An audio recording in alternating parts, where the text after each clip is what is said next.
തമിഴ്നാട്ടിൽ ടി.വി.കെ പിന്തുണച്ച് കോൺഗ്രസ് ഇന്ന് ഗവർണർക്ക് കത്ത് കൈമാറും. സർക്കാർ രൂപീകരണത്തിന് മുന്നോടിയായി ഗവർണറെ കണ്ട അവകാശവാദം ഉന്നയിക്കും. ടി.വി.കെയുടെ കത്തിൽ ഗവർണറുടെ തീരുമാനം ഇന്നുണ്ടാകും. വിജയുടെ സത്യപ്രതിജ്ഞ നാളെ നടക്കും.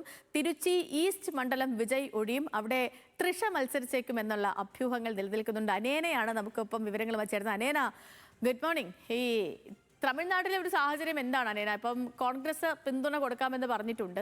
ആ പിന്തുണ കൂടിയാകുമ്പോൾ കേവല ഭൂരിപക്ഷത്തിലേക്ക് ടി.വി.കെ എത്തിച്ചേരുമോ? സത്യപ്രതിജ്ഞയുമായി ബന്ധപ്പെട്ടുള്ള വിവരങ്ങൾ എങ്ങനെയാണ്? തിരുച്ചിയിൽ തൃഷ വന്ന് മത്സരിക്കും എന്ന് പറയുന്നു. അതിൻ്റെ ആധികാരികത എത്രത്തോളമാണ്? Good morning Sethu. ഇന്നലെ തന്നെ കോൺഗ്രസ് അറിയിച്ചതാണ് ടി.വി.കെ പിന്തുണയ്ക്കുമെന്നുള്ള ഒരു കാര്യം. ഇന്നലെ അറിയിച്ചതായിരുന്നു. കോൺഗ്രസ് സംസ്ഥാന കമ്മിറ്റിയിലായിരുന്നു ഈ തീരുമാനമുണ്ടായിരുന്നത്. നേരത്തെ തന്നെ ഹൈക്കമാൻഡ് നടത്തിയ ചർച്ചയിൽ സംസ്ഥാന ഘടകത്തോട് പിന്തുണയ്ക്കുമോ ഇല്ലയോ എന്നുള്ള കാര്യം തീരുമാനിക്കാൻ നിർദ്ദേശിച്ചിരുന്നു. ഇതിന് പിന്നാലെയാണ് നിലപാട് വ്യക്തമാക്കിയത്.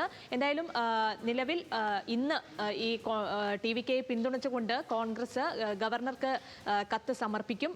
നമുക്കറിയാം, സർക്കാർ രൂപീകരിക്കാൻ 118 സീറ്റുകളാണ് ടി.വി.കെക്ക് ആവശ്യമായി. നിലവിൽ 108 സീറ്റുള്ള വിജയിയുടെ പാർട്ടിയായ ടി.വി.കെക്ക് ഈ കോൺഗ്രസുമായി സഖ്യത്തിലെത്തുമ്പോൾ 113 സീറ്റുകളാകും. അങ്ങനെയാകുമ്പോൾ ബാക്കി മറ്റു ചെറിയ പാർട്ടികളെ കൂടി ഒപ്പം കൂട്ടി സർക്കാർ രൂപീകരിക്കാനുള്ള ശ്രമമാണ് ഇപ്പോൾ നിലവിൽ ടി.വി.കെ നടത്തിക്കൊണ്ടിരിക്കുന്നത്. അതിനായുള്ള ചർച്ചകളാണ് ഇപ്പോൾ നടന്നുകൊണ്ടിരിക്കുന്നത്. അതേസമയം കോൺഗ്രസ് ചില ഉപാധികളൊക്കെ മുന്നോട്ട് വെച്ചിട്ടുണ്ട്. അതായത് BJP-യുമായൊരു പിന്തുണ ഉണ്ടാവാൻ പാടില്ല, BJP പിന്തുണ തേടരുതെന്നൊരു ഉപാധി നിലവിൽ കോൺഗ്രസ് മുന്നോട്ട് വെച്ചിട്ടുണ്ട്.